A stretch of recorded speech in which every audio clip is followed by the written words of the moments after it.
Dinastías. Carlomagno, el Sacro Imperio Romano.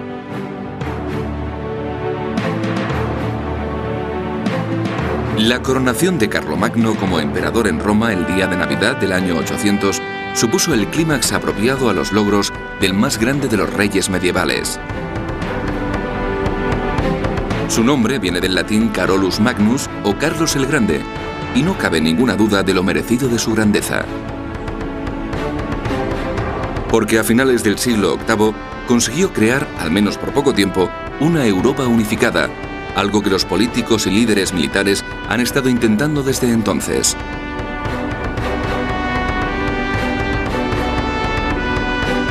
Carlomagno fundó el Sacro Imperio Romano, que resultó ser una de las fuerzas más grandes de la historia, uniendo muchas partes de Francia, Alemania, Italia, España y Centro Europa.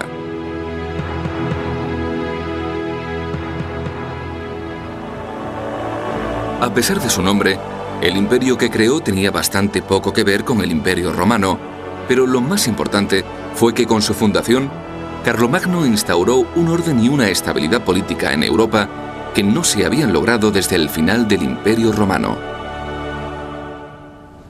Lo que hace que sea una figura tan significativa es que se trata de la conexión entre el mundo romano, las partes distantes y lejanas de la historia antigua, y el mundo moderno. Sin Carlomagno existiría un lapso enorme entre esos dos mundos, entre la antigüedad y el mundo moderno tal y como lo conocemos. Hay muchísimas cosas del mundo que nos rodea, que sabemos ahora, que no habrían podido saberse sin Carlomagno. Nuestro idioma, la forma y la naturaleza de Europa en ciertas zonas de Francia, de Italia, la forma en que se gobiernan quedó fijada en el periodo carolingio. Carlomagno fue la figura más importante de su época. Gobernó durante 46 años, desde el 768 hasta el año 814, y desde el primero hasta el último día de su reinado estuvo en guerra. Durante su reinado se sucedió una campaña militar tras otra, mientras expandía los límites de sus tierras desde un reino bastante pequeño en la región entre el Mosa y el Mosela, entre las fronteras de las actuales Francia, Alemania, Holanda y Bélgica, hasta constituir un gran imperio que se extendía desde el río Elba hasta el río Ebro y desde el Mar del Norte hasta Roma, uniendo en un solo supraestado prácticamente todas las tierras de Europa occidental. Estaba siempre en movimiento, y en una sociedad en la que no existían carreteras decentes, las distancias que cubrían eran enormes, 2000 kilómetros a pie y a caballo desde un extremo a otro de sus posesiones, a través de bosques y pantanos, grandes ríos y cordilleras. Tuvo un éxito increíble como gobernante medieval. Era un conquistador. Extendió los dominios bajo su control a más del doble de lo que había heredado de su padre. Para comprender la historia de Carlomagno y los logros, hay que ver cómo su voluntad en acrecentar las tierras bajo su gobierno iba indisolublemente ligada a la misión de extender la fe cristiana. Pensaba que era responsable personalmente del avance de la palabra de Dios. Cada pueblo y cada tribu que eran sometidas tenían que prestar juramento de fidelidad y convertirse al cristianismo.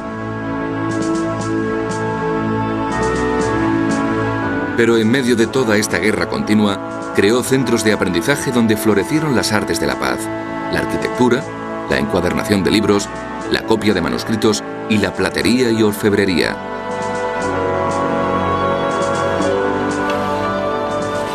Carlomagno legisló sobre agricultura, industria, finanzas, educación y religión, así como sobre el gobierno y la moral. Pero por encima de todo, era un guerrero. Su éxito militar se basaba en un buen liderazgo y una fuerte administración. Sus logros fueron tan grandes que inspiraron una serie de conquistas militares que unificaron las tierras de Europa hasta el día de hoy, haciéndole acreedor del título Padre de Europa.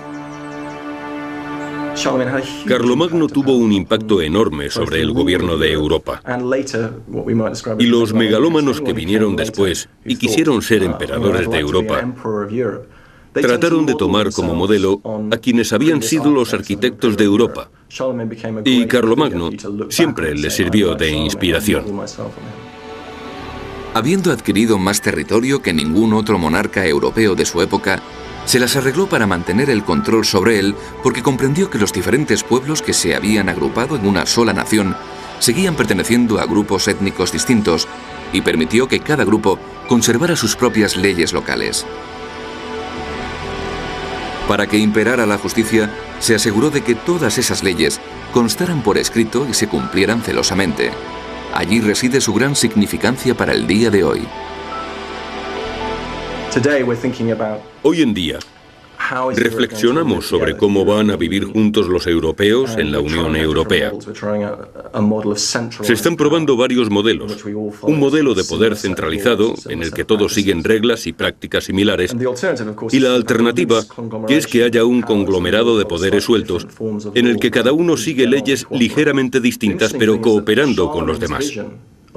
La visión que tenía Carlomagno de su imperio, el equivalente a Europa, era la de muchos pueblos que se regían por sus propios ordenamientos y tradiciones, pero que se agrupaban bajo un paraguas flexible de gobierno común. Y eso funcionó, al menos para Carlomagno. Más tarde, en generaciones posteriores, sus sucesores, especialmente Luis, intentaron implantar un poder centralizado. Fracasaron. Tal vez sea esa la lección que tengamos que aprender en Europa, el modelo de Carlomagno basado en la unidad de la diversidad. Incluso hoy en día, en su capital, Aquisgrán, se concede el premio Carlomagno a quien se considere que haya hecho una contribución a la unidad europea. En la época inmediatamente posterior, su reinado fue conocido como la era carolingia, una era que sería considerada durante mucho tiempo como una de las encrucijadas más decisivas de la historia de Europa, tanto política como socialmente.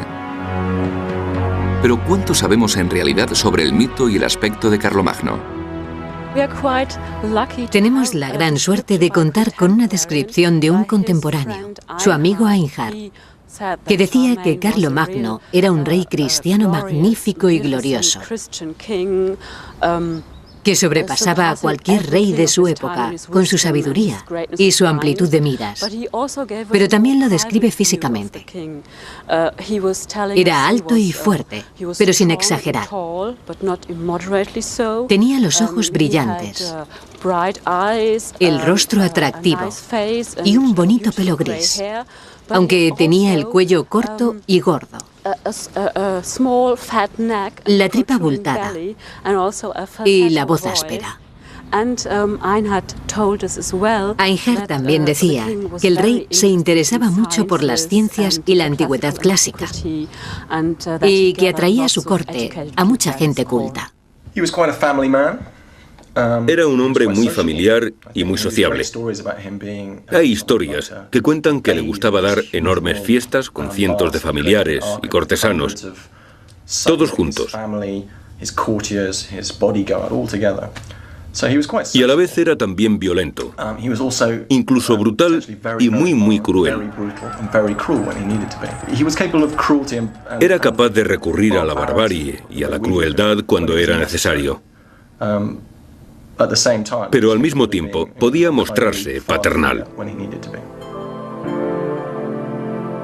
Hoy es un héroe nacional tanto en Francia como en Alemania, aunque no fuera ni francés ni alemán. Era franco. Pero para ser un dirigente que aspiraba a la mayor grandeza, Carlomagno tenía unos orígenes un poco oscuros. ¿De dónde venía? ¿Cómo emergió una figura tan importante de una maraña de tribus y reinos en la Europa del siglo VIII?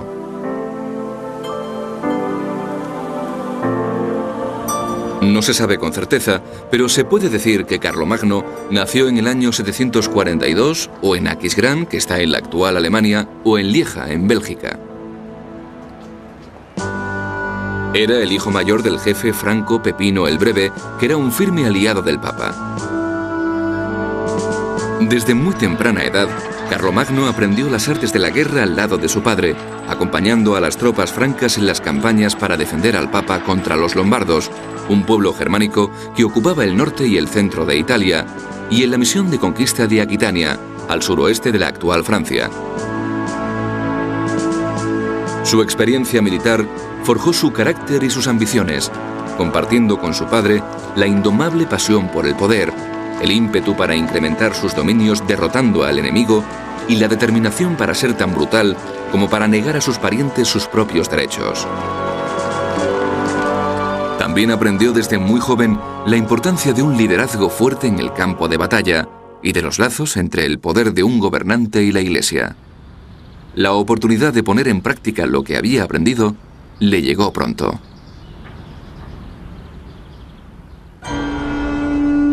En el año 768, cuando Carlomagno tenía 26 años, su padre murió, y siguiendo la costumbre franca, el reino se dividió entre sus dos hijos. Pero enseguida surgió una fuerte rivalidad entre ambos hermanos. Empezó con una revuelta en Aquitania, que Carlomagno trató de sofocar con gran número de fuerzas. Invitó a su hermano a unirse a la campaña, pero pronto discutieron y Carlomán regresó a Borgoña, mientras Carlomagno continuaba solo la reconquista de Aquitania. El ejército franco se abrió paso hasta la región de Burdeos y construyó un enorme fuerte en Camp de Fonsac, a orillas del Dordoña. Carlomagno salió victorioso de esta primera campaña suya, convirtiéndose en el soberano indiscutible de Aquitania. Dividió el territorio en municipios, poniendo al frente a hombres del norte del río Loira que le eran muy fieles. Tras la reconquista de Aquitania, su madre, Bertrada, trató de reconciliar a los hermanos. Pero Carlomagno ya estaba demostrando su astucia política al hacer tratados con su primo, el duque Tassilo de Baviera, y con el rey lombardo Desiderio, soberanos cuyos dominios eran fronterizos con los de Carlomán.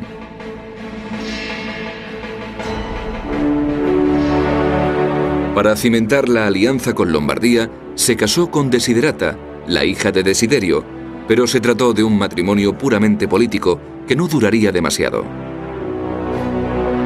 Cuando Carlomán murió repentinamente al año siguiente, Carlomagno ya no necesitó la alianza y envió a su mujer de vuelta con su padre a Pavía. A continuación, se casó con una noble suaba llamada Hildegard, empezando una nueva vida y ganándose el odio y la oposición eterna de su ex suegro.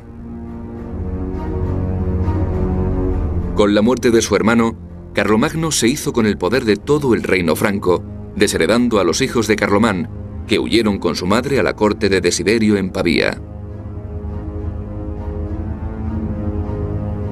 Este tipo de implacabilidad caracterizaría todo su reinado. Ahora, Carlomagno dominaba todos los territorios francos, pero estaba decidido a ampliar su reino a toda Europa. Este fue el comienzo de una larga serie de campañas para engrandecer su reino. El primer movimiento de Carlomagno fue contra Sajonia, una región al noroeste de Alemania. Era una zona sin gobierno, muy difícil de controlar porque no existía un gobernante con el que negociar. Los sajones llevaban mucho tiempo acosando a los francos con incursiones desde la frontera. Carlomagno los consideraba una seria amenaza y quería que ese pueblo pagano se convirtiera al cristianismo y se integrara en su reino. Su sojuzgamiento le costaría a Carlomagno 30 sangrientos años. En tiempos de Carlomagno, se consideraba sajón a cualquier bárbaro que viviera al este del Rin y al norte del Lippe. En ese territorio vivían múltiples unidades tribales que dependían de sus propios jefes y decidían empezar una guerra según les conviniera. Eran paganos. Tenían varios dioses y creían en el poder divino de espíritus de la naturaleza, en árboles, cuevas y manantiales. La adoración sajona de sus dioses paganos tenía lugar en cuevas sagradas, sentados alrededor de un gran tronco antiguo del que colgaban ofrendas de oro y plata que se ofrecían como tributo a los dioses. El principal santuario religioso estaba cerca de Paderborn, y era un centro mágico o espiritual para las dispersas tribus nómadas sajonas. En verano de 772, Carlomagno condujo un ejército hasta Baja Sajonia. Cuando llegó a Paderborn, destruyó el tronco sagrado. Actuó con tanta rapidez que los sajones no tuvieron tiempo de defender la cueva sagrada ni de trasladar a sus tesoros, que Carlomagno distribuyó entre sus soldados. La destrucción del tronco sagrado significó la señal para el mundo de que Carlomagno no permitiría que se practicara otra religión que no fuera el cristianismo, y le granjeó el odio y oposición de los sajones. La resistencia de este fiero pueblo nómada al cristianismo llevó a Carlomagno a cometer el mayor crimen de su vida.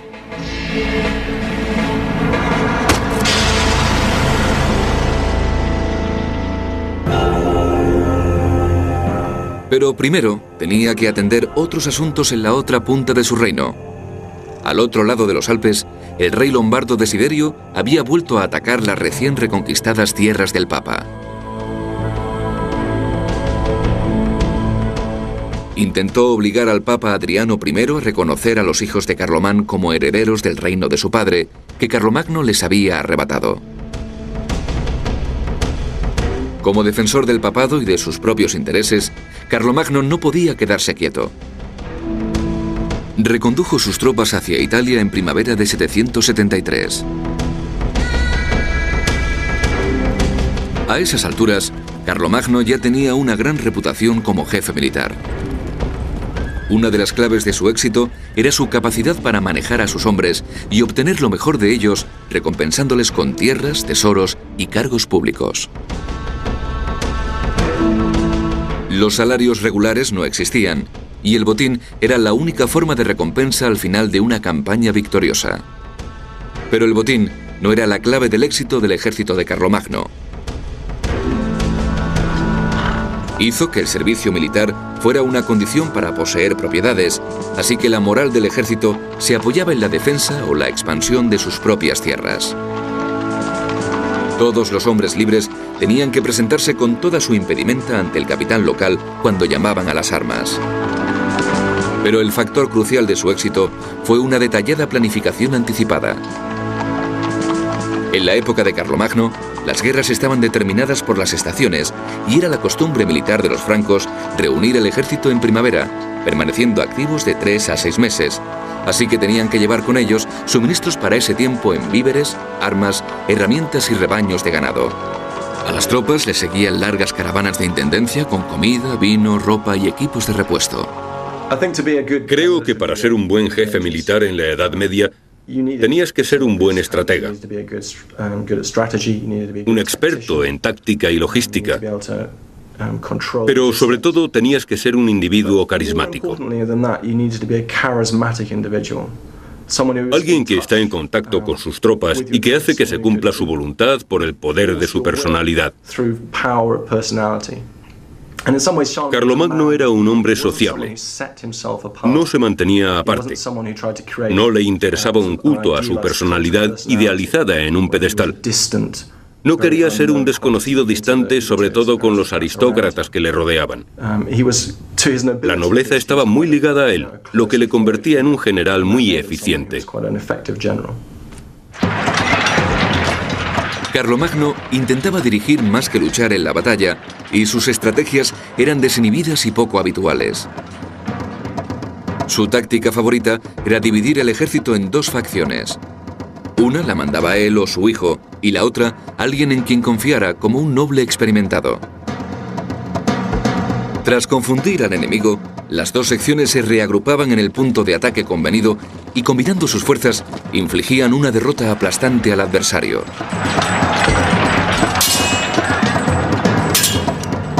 Estas fueron exactamente las tácticas que empleó en su campaña lombarda. Su ejército salió de Ginebra, con Carlomagno guiando una parte a través del monte Cenis, mientras que su tío Bernardo guiaba otra por el puerto de San Bernardo. El acceso a Lombardía había sido fortificado por Desiderio con defensas en las gargantas alpinas. Pero una banda de francos trepó por las gargantas y se adelantó al ejército lombardo, obligando a Desiderio a retirarse a su capital, Pavía.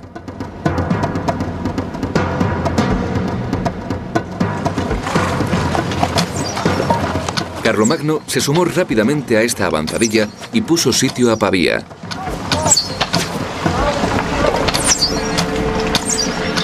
Mientras avanzaba el sitio, Carlomagno pasó la primavera de 774 en Roma, donde se reunió con el Papa Adriano I, con quien firmó una alianza. En verano de 774, Pavía se moría de hambre por el largo asedio, y Desiderio aceptó rendirse con la condición de que se les perdonara la vida a él y a sus hombres. Cuando Desiderio salió de las murallas, Carlomagno le concedió su petición.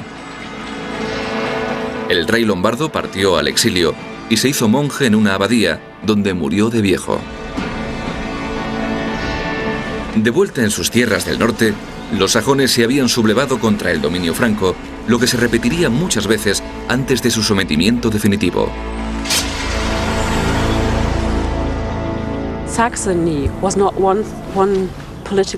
Sajonia no era una entidad política fuerte, sino que era un conjunto de tribus. Cada vez que Carlomagno declaraba la guerra a una de estas tribus, la vencía y la bautizaba, surgía otra que se rebelaba y continuaba la guerra. Para someterles, Carlomagno tuvo que invadir y conquistar Sajonia repetidas veces y llegó a emplear medidas drásticas de castigo y exterminio. Trasplantó tribus enteras para hacer desaparecer cualquier sentido de identidad. Construyó ciudades, iglesias y castillos donde pudo, y envió grandes cantidades de misioneros impuestos por las armas.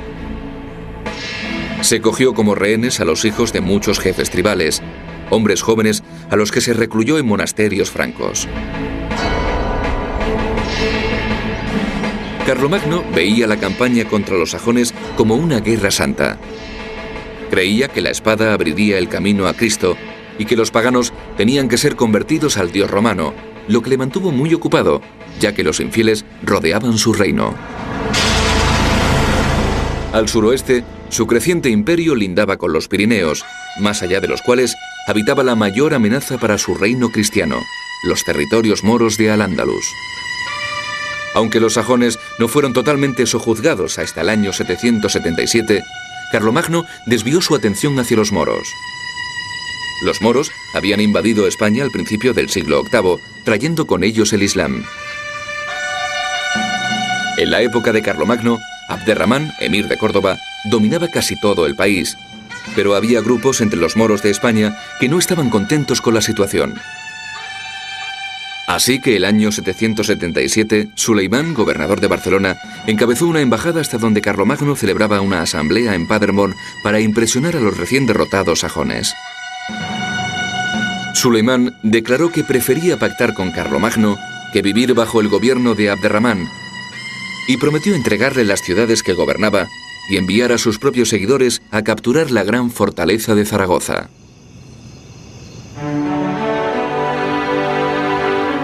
En esta misma asamblea se confirmó que Sajonia ya formaba parte del reino franco.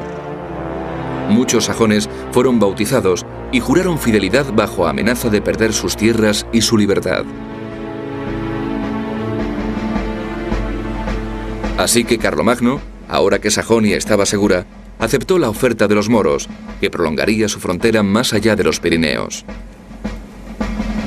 En el año 778 envió un ejército enorme a España. Una mitad cruzó por el este de los Pirineos y la otra por el oeste. Ambas fuerzas francas se juntaron de nuevo en las afueras de Zaragoza. Pero los levantamientos musulmanes que Suleimán había prometido no se produjeron. Carlomagno vio que sus limitadas tropas no podían enfrentarse con el poderío de Córdoba. Así que decidió retirarse a Aquitania, saqueando Pamplona y derrotando a los vascos por el camino. Pero entonces ocurrió un desastre. Cuando estaba cruzando los Pirineos, la retaguardia de su ejército y su comandante Roldán fueron apartados y masacrados por los vascos. Fue uno de los mayores contratiempos que sufrió en su vida y lo más cerca que estuvo de una derrota militar. Él mismo nunca fue vencido.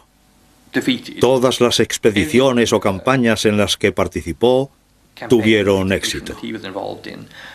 Pero hubo ocasiones en las que sus subordinados fueron derrotados, ya fuera por no cumplir sus órdenes o por no tomar las precauciones necesarias. Pero normalmente no ocurría cuando él mismo se encontraba al frente o en la vecindad de la batalla. Con la excepción de la campaña de España en el 778, que fue lo más cerca que estuvo de una catástrofe bajo su mando. Pero cuando apenas había tenido tiempo de recuperarse de este contratiempo, le llegaron noticias de una nueva revuelta en Sajonia. Estaba dirigida por un jefe tribal llamado Vitica, un sajón que nunca se había rendido a Carlomagno y que se convertiría en un formidable adversario. Vitica regresó de su exilio en Dinamarca, reunió un ejército considerable y atacó a las tropas carolingias en venganza por la destrucción del tronco sagrado. Se quemaron iglesias y se mató a los sacerdotes. En verano del año 779, Carlomagno reunió otro ejército que invadió Sajonia a sangre y fuego, derrotando una vez más a los sajones, pero Vitica se las arregló para escapar.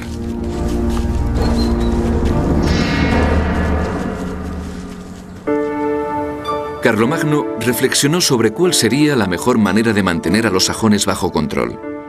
En la primavera de 780 convocó un consejo o dieta en la que desarrolló su plan para dominar Sajonia. Todo el país fue dividido en territorios de misiones bajo la instrucción religiosa de monjes francos. Se bautizó a muchos miles de paganos. Carlomagno era un monarca cristiano. Había recibido una educación cristiana. Era un cristiano bautizado y existía una tradición que decía que los reyes recibían su autoridad de Dios. Por lo tanto, la introducción del cristianismo en los nuevos territorios que conquistaba era totalmente necesaria. La religión jugaba un papel importante en la vida de Carlomagno, al menos cuando le convenía. A pesar de ser un hombre religioso, se mostraba bastante relajado en lo concerniente a moralidad sexual. Con 4 esposas y 5 amantes conocidas y al menos 18 hijos, de los cuales solo 8 eran legítimos, no se tomaba demasiado en serio el mandamiento de no desearás a la mujer del prójimo. Sus propias actividades explican que también mostrara una actitud comprensiva con los hijos ilegítimos de sus propias hijas. Carlomagno quería tanto a sus hijas que no las dejó casarse, porque decía que se quedaría muy solo sin ellas. Así que les perdonaba a sus amantes e hijos secretos con tal de que no le abandonaran. Aunque era un hombre cálido y afectuoso con su familia y amigos, también podía ser implacable, especialmente en su celo por extender la cristiandad. Y en Sajonia, sus tácticas implacables parecían estar funcionando. Entre los años 780 y 782, Sajonia estuvo bajo control. Incluso cuando él abandonaba el país, no se producían revueltas y los misioneros parecían estar teniendo mucho éxito. Se redactó un código de leyes sajonas que evitaba con firmeza el retorno al paganismo. Cualquier retorno a la vieja adoración pagana se castigaba con la muerte. Frecuentemente se les obligaba a prestar juramento. Pero mientras no fueran cristianos, esos juramentos no tenían ningún significado. Se les podía hacer jurar sobre la Biblia o sobre reliquias. Pero si no eran cristianos, no creían que recibirían ningún tipo de sanción por no respetar los juramentos. Por eso, desde un punto de vista práctico, era muy importante imponer una fe común para que los acuerdos que pactaban pudieran funcionar.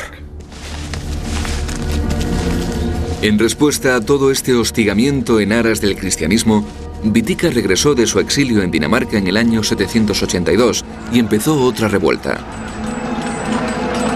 Se quemaron iglesias, se asesinaron sacerdotes y se obligó a los sajones bautizados a renegar. Carlomagno decidió que era necesario un castigo de dureza ejemplar.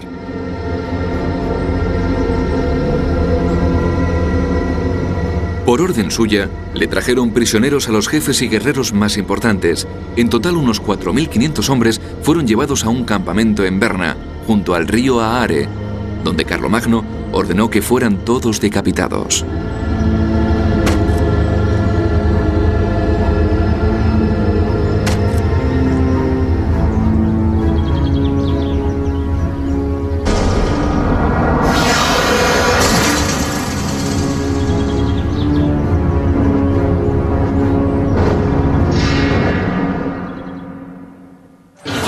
Pero incluso después de tal matanza, no se pudo doblegar el espíritu sajón. La población se levantó en masa para vengarse, y entre los años 783 y 785 se produjeron disturbios por toda Sajonia.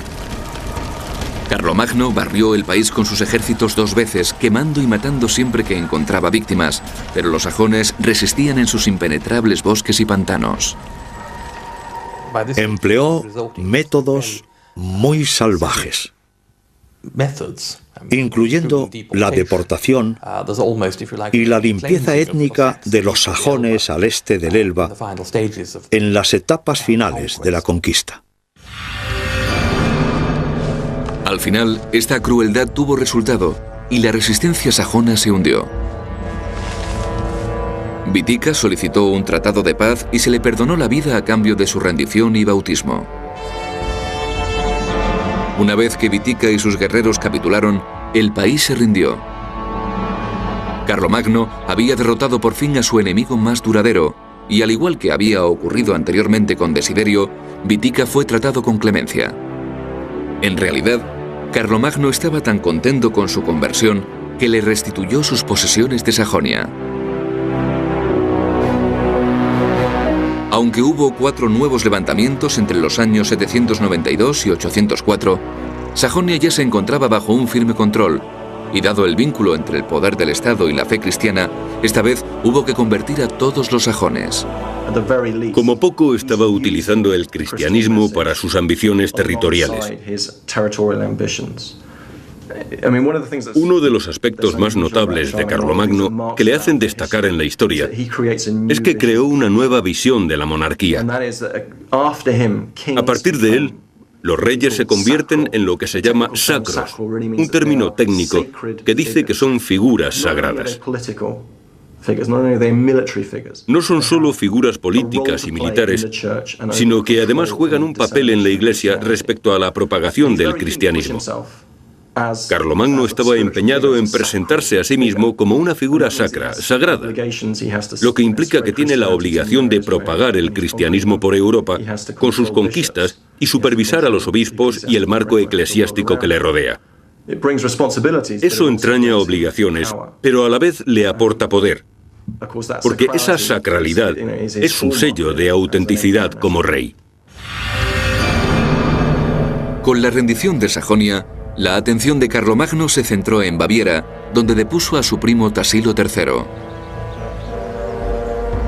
El duque, que se había rebelado varias veces, fue exiliado al monasterio de Juliet y Carlomagno pasó a dominar la última tribu alemana más allá del Rin. Con la conquista de Sajonia y la anexión de Baviera, Carlomagno reunió bajo una misma entidad política a todas las tribus germánicas. Ahora necesitaba desviar su atención a las regiones fronterizas de su imperio.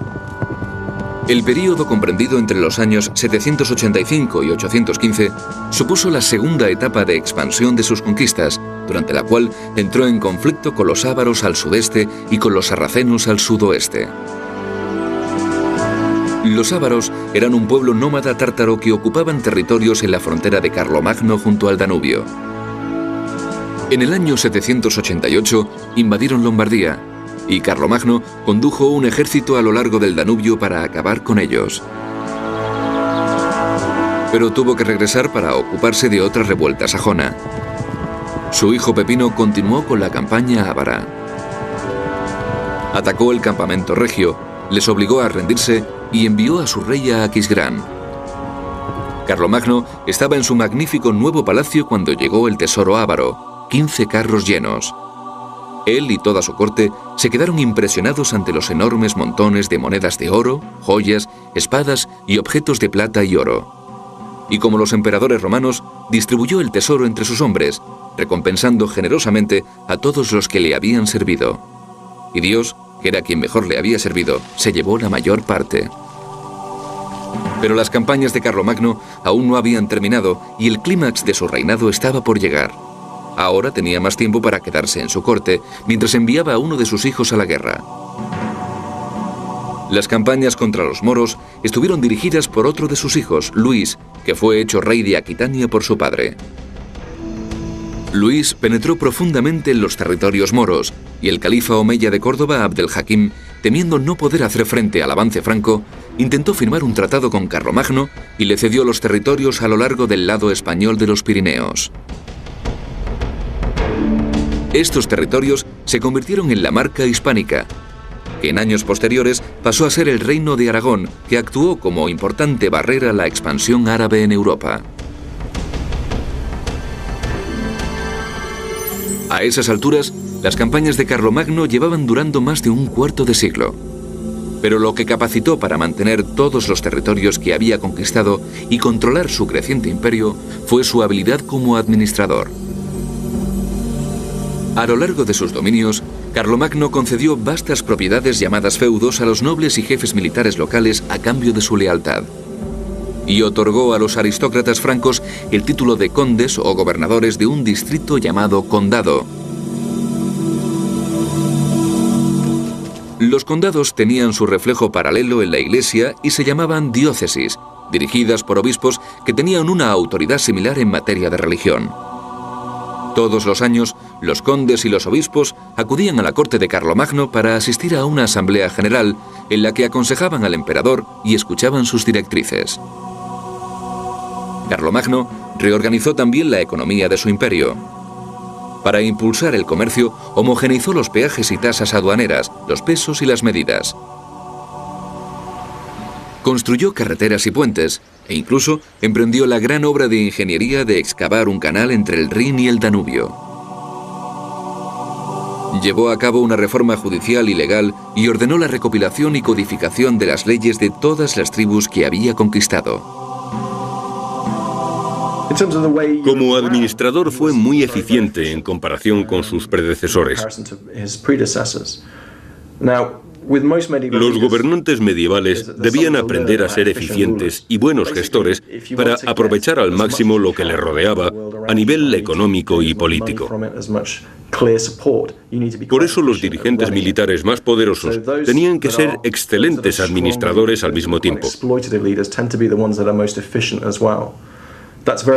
Este era el caso de Carlomagno, que quería que se hiciera su voluntad en toda Europa y mandaba enviados llamados missi de forma regular, además de plasmar sus proclamaciones en documentos.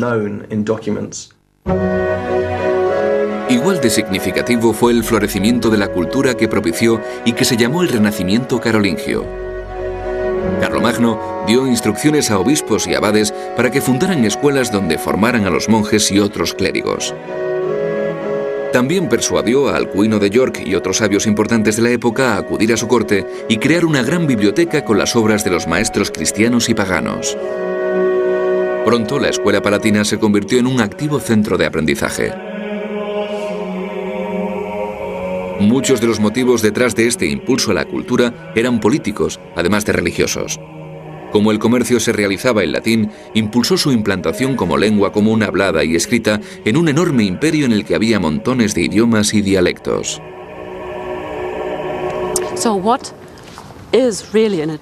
Un logro realmente importante de Carlomagno es que fue capaz de incorporar la cultura del antiguo mundo cristiano romano a la cultura medieval.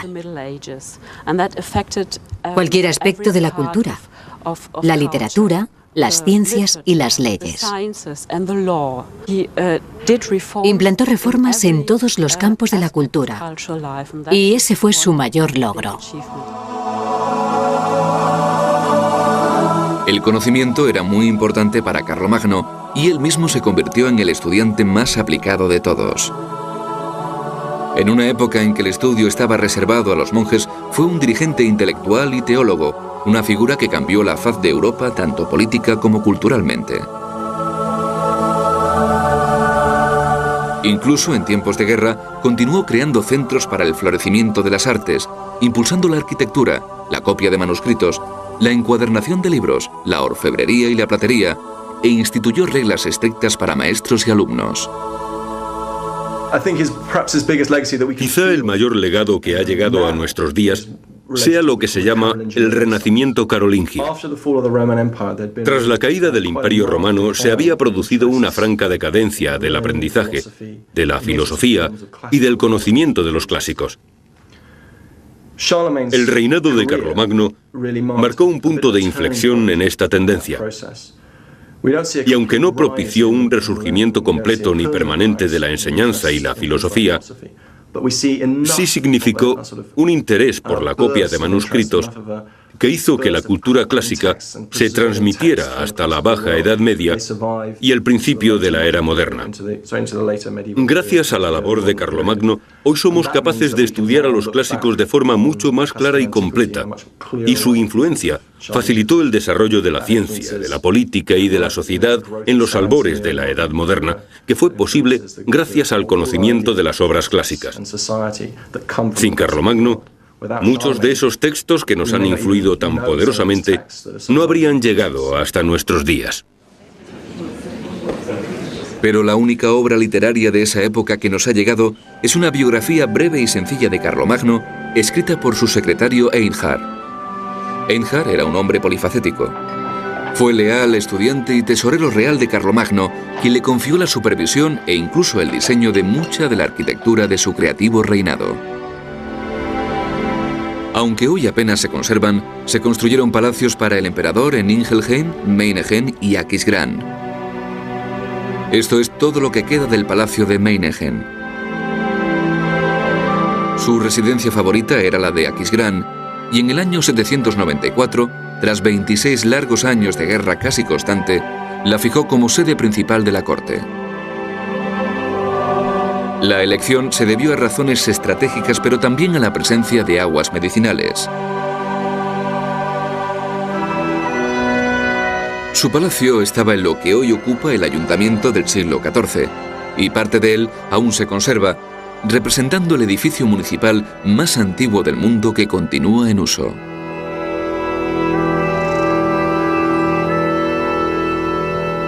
La iglesia que construyó aquí fue una de las más grandiosas de su época. Se reclutaron artesanos de todos los rincones del reino para construirla. Es de planta octogonal y sigue el modelo de la iglesia bizantina de San Vitale de Rávena.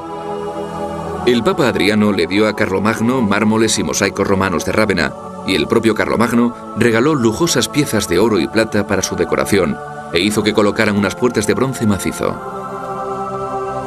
Fue esta devoción por la religión cristiana y su estrecha alianza con el Papa lo que condujo a Carlomagno a la cúspide de su reinado, su coronación como sacro emperador romano.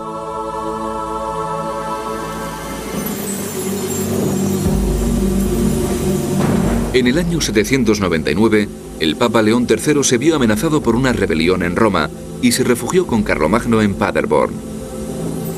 Carlomagno hizo que le escoltaran de vuelta a Roma, y en noviembre del año 800 acudió él mismo allí, donde fue recibido con honores imperiales. Los enemigos de León III fueron hechos prisioneros o ejecutados, y tras un juramento ceremonial fue restaurado como papa. Durante la misa de Navidad en San Pedro, el Papa sacó repentinamente una corona de joyas y la colocó sobre la cabeza de Carlomagno, coronándole como emperador de Occidente. Carlomagno se mostró sorprendido por la coronación y declaró que no habría acudido a la iglesia si hubiera conocido los planes del Papa. ¿Pero se alegró de que le coronaran emperador? La pregunta clave. Existen varias versiones de lo que ocurrió. Algunas dicen que Carlomagno se encontraba allí durante la misa de Navidad del año 800 y que cuando se puso de pie durante la ceremonia, de repente le apareció una corona sobre la cabeza completamente por sorpresa. Esto es lo que cuentan las fuentes carolingias, de las personas que escribieron la historia como él quería. Mi propia idea es que fue cómplice de su coronación, que al menos sabía que iba a suceder, y se alegró de que le coronaran y de convertirse en emperador. El problema vino cuando se dio cuenta de lo que significaba esta coronación. Significaba dos cosas. La primera de ellas era que quedaba ligado muy estrechamente a la persona que le había hecho emperador, es decir, el Papa. Se convertía en su aliado permanente más fuerte y asumía esa responsabilidad. El segundo problema era que se dio cuenta de que al ser coronado por otra persona, se veía colocado en una posición de servidumbre. Dejaba de ser el hombre más poderoso del mundo, con poder político y espiritual, y pasaba a ser alguien nombrado por el Papa por debajo del Papa. La coronación del año 800 crearía enormes tensiones en los siglos venideros. ¿Quién tiene más poder, el emperador o el Papa? Tras su coronación como sacro emperador romano, la necesidad de continuar con las guerras se hizo menos urgente, pero el tamaño del imperio que había creado comenzó a causarle problemas. Carlomagno había tratado de proteger Francia frente a los sajones, incorporando Sajonia a la civilización franca, pero ahora tuvo que defender a la Alemania unificada que había creado frente a los vikingos. Hacia el año 800 habían formado un reino en Jutlandia y atacaban la costa de Frisia. Carlomagno tuvo que construir fuertes en las costas y las rías y acuartelar guarniciones en los lugares en peligro. Dándose cuenta de que tenía que defender su amplio imperio en varios frentes a la vez, en el año 806 lo dividió entre sus tres hijos, Pepino, Carlos y Luis. Pero Pepino murió en el año 810 y Carlos en el año 811. Solo quedó el dócil Luis, el menos adecuado de los tres para mantener el imperio unido.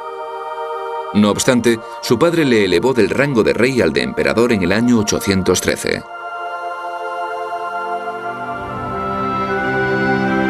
4 meses más tarde, mientras pasaba el invierno en Aquisgrán, el viejo emperador cayó con fiebre y cogió una pleuresía. Intentó curarse bebiendo solo líquidos, pero después de 7 días falleció a la edad de 72 años, en el 47º año de su reinado. Fue enterrado bajo la cúpula de su catedral en Aquisgrán. Toda Europa empezó a llamarle Carolus Magno, Carlos el Grande, que pronto se transformó en Carlomagno. A lo largo de toda la Edad Media y hasta la Edad Moderna, se le consideró como el modelo ideal del rey guerrero, inspiración de todos los imperios europeos. Para entender lo que hizo, hay que comprender lo que sucedía antes de él. El imperio romano no había desaparecido en una nube de humo, sino que había decaído de manera muy lenta y gradual. Y cuando aparece Carlomagno en el siglo VIII, en lo que hoy es Francia, el país estaba muy fragmentado, no existía un poder central, era una situación caótica y sin ley. Y lo mismo se podía decir de las otras zonas a las que Carlomagno extendería su poder, la Alemania y la Italia actuales. Cuando Carlomagno entra en escena, organiza su mundo siguiendo el modelo de un imperio unido como el romano, que no funciona como un reloj, pacíficamente, ni mucho menos, pero sí que recrea esa unidad mundial. Y aparece el primer imperio, el primer emperador reconocido de Occidente desde el tiempo de los romanos, lo que es un logro impresionante. Transformó la naturaleza de Europa en una época que sigue teniendo una conexión con la situación actual. Parte de la Europa de nuestros días se debe a Carlomagno. En el siglo XVI, los historiadores franceses y alemanes retrotrajeron a él el origen de sus naciones y le rindieron homenaje por ello. Carlomagno se merece el mayor reconocimiento porque de todas las figuras posteriores al Imperio Romano, y anteriores al año 1000, incluso al año 1200, destaca como la más importante con diferencia. Es la persona que hizo lo que no pudo hacer nadie más. Fue quien recreó el Imperio Romano, un jarrón casi perfecto que se había roto en 1000 pedazos. Él fue el único que pudo volver a fabricarlo de un modo más o menos similar a lo que había sido. No fue algo permanente, no sobrevivió, pero al menos fue capaz de recrearlo y mantenerlo durante un tiempo. Y ese fue un logro del que nadie más fue capaz. El imperio que creó, uniendo todas las tierras cristianas de Europa occidental, implantando con firmeza el poder de la Iglesia, las conquistas que llevó a cabo, cimentaron el terreno sobre el que se desarrollaría una nueva entidad política, el Sacro Imperio Romano. Una entidad que sobreviviría bajo diversas formas durante 1000 años.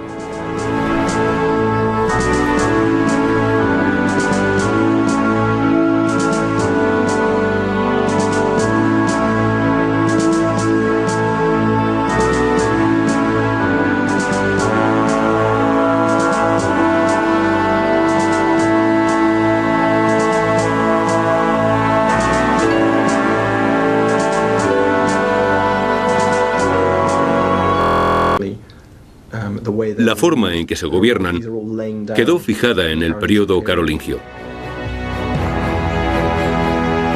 Carlomagno fue la figura más importante de su época. Gobernó durante 46 años, desde el 768 hasta el año 814, y desde el primero hasta el último día de su reinado estuvo en guerra. Durante su reinado se sucedió una campaña militar tras otra, mientras expandía los límites de sus tierras desde un reino bastante pequeño en la región entre el Mosa y el Mosela, entre las fronteras de las actuales Francia, Alemania, Holanda y Bélgica, hasta constituir un gran imperio que se extendía desde el río Elba hasta el río Ebro y desde el Mar del Norte hasta Roma, uniendo en un solo supraestado prácticamente todas las tierras de Europa occidental. Estaba siempre en movimiento, y en una sociedad en la que no existían carreteras decentes, las distancias que cubrían eran la encuadernación de libros, la copia de manuscritos y la platería y orfebrería.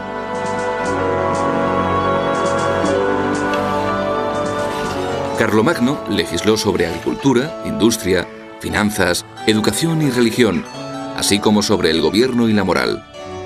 Pero por encima de todo, era un guerrero. Su éxito militar se basaba en un buen liderazgo y una fuerte administración. Sus logros fueron tan grandes que inspiraron una serie de conquistas militares que unificaron las tierras de Europa hasta el día de hoy, haciéndole acreedor del título Padre de Europa. Carlomagno tuvo un impacto enorme sobre el gobierno de Europa. Y los megalómanos que vinieron después y quisieron ser emperadores de Europa trataron de tomar como modelo a quienes habían sido los arquitectos de Europa. Y Carlomagno siempre les sirvió de inspiración. Centro Europa.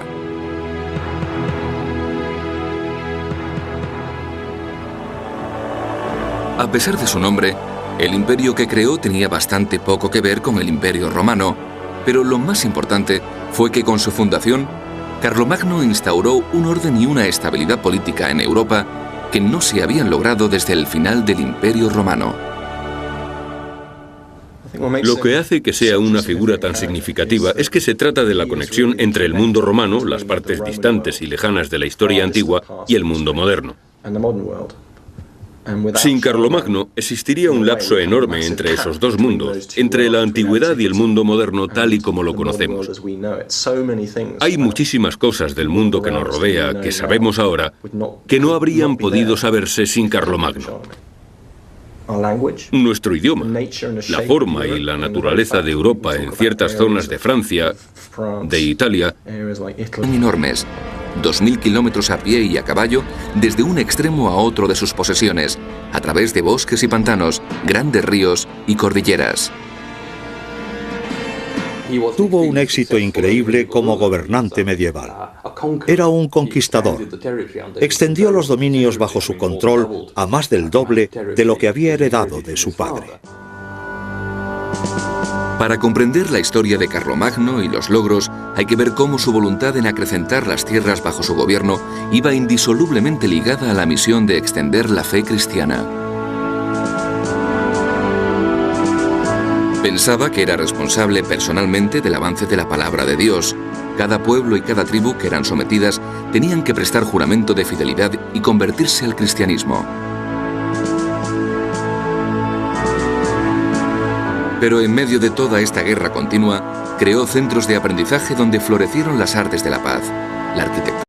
Dinastías.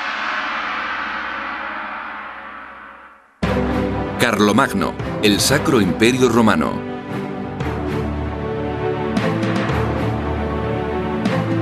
La coronación de Carlomagno como emperador en Roma el día de Navidad del año 800 supuso el clímax apropiado a los logros del más grande de los reyes medievales. Su nombre viene del latín Carolus Magnus o Carlos el Grande, y no cabe ninguna duda de lo merecido de su grandeza. Porque a finales del siglo VIII consiguió crear, al menos por poco tiempo, una Europa unificada, algo que los políticos y líderes militares han estado intentando desde entonces.